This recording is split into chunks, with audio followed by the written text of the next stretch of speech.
Welcome to the show. Freedom. Freedom in your mind. Hi, I'm Dr. Vershern Edwards, and today we're talking about freedom. Freedom of your mind, freedom to create. Perhaps that is what's slowing down your creation. Your manifestation is freedom. Do you feel free in your mind to create? Do you feel free in your mind to say what you want to say? Can you say that to yourself? Are you feeling free enough? Are you feeling frisky? Are you feeling fierce? Have you said, I love you today?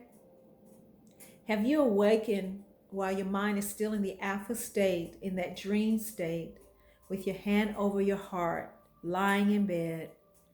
Good morning. Insert your name. Good morning, Vershern. I love you.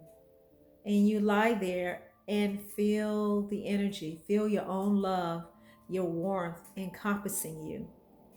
And over time, you'll feel it more and more and more.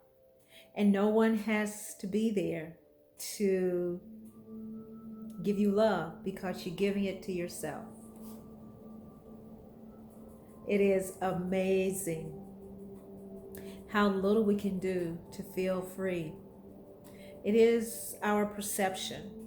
And how do you feel free when you're in this pandemic, locked in, shut down, shut up, sit down and shut up? How can you feel free within that?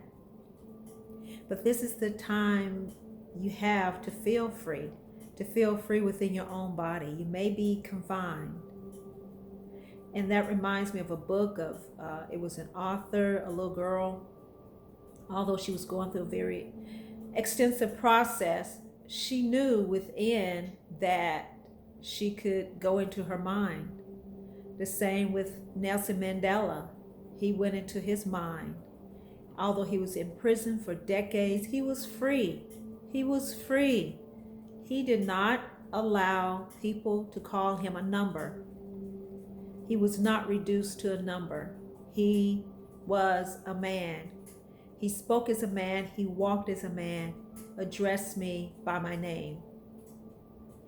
That is how he kept his freedom. That is how he kept his sanity.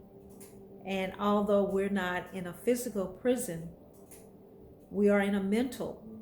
And this is a tremendous test to see will you pass it. Pass the damn test. Get inside, relax, breathe, go for a walk, pet your cat, pet a dog, walk a dog. Feel connected to your own love. Feeling free, feeling frisky and fearless that you can do this. Developing affirmations that all doors open with happy surprises. Divine mind develops it and brings it forward in a speedy way under grace.